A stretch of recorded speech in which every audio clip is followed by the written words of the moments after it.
দেশের বাইরে আমার কোনো ঠিকানা নেই, এটাই হলো আমার ঠিকানা। না ফেরার দেশে চলে গেলেন বিএনপি চেয়ারপারসন ও সাবেক প্রধানমন্ত্রী খালেদা জিয়া।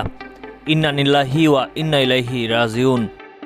আজ মঙ্গলবার ভোর 6টায় ঢাকার এভারকেয়ার হাসপাতালে চিকিৎসাধীন অবস্থায় বাংলাদেশের প্রথম এই নারী প্রধানমন্ত্রীর মৃত্যু হয়। এ তথ্য নিশ্চিত করেছেন তার ব্যক্তিগত চিকিৎসক অধ্যাপক AZM জাহিদ হোসেন।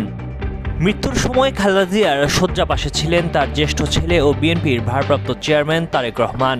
এ সময় হাসপাতালে আরও উপস্থিত ছিলেন তারেক রহমানের স্ত্রী ডাক্তার জোবাইদা রহমান, মেয়ে জাইমা রহমান এবং প্রয়াত ছোট ছেলে আরাফাত রহমান কোকোর স্ত্রী শর্মিলী রহমান সিথি।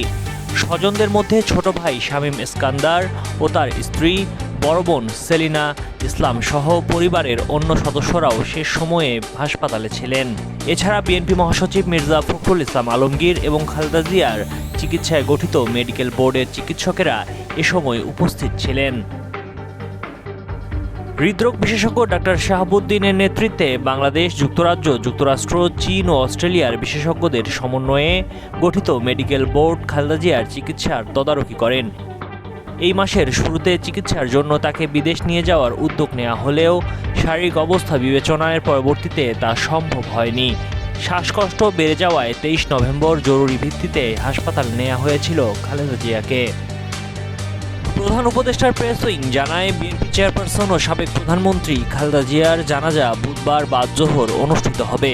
জাতীয় সংসদ ভবনের দক্ষিণ প্লাজা সংলগ্ন মানিক মিয়া এভিনিউয়ে দুপুর 2টায় জানাজা অনুষ্ঠিত হবে।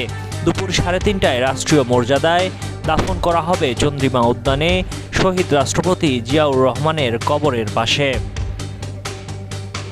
1981 সালের 30 মে জিয়াউর রহমানকে হত্যার পর তীব্র নেতৃত্ব সংকটে পড়ে বিএনপি। ঠিক সেই সময় কখনো রাজনীতিতে না আসা খালেদা জিয়া দলটিতে যোগ দেন এবং 1984 সালের 12 জানুয়ারি সহসভাপতি হন। একই বছরের 10 মে তিনি দলের চেয়ারপারসন নির্বাচিত হন।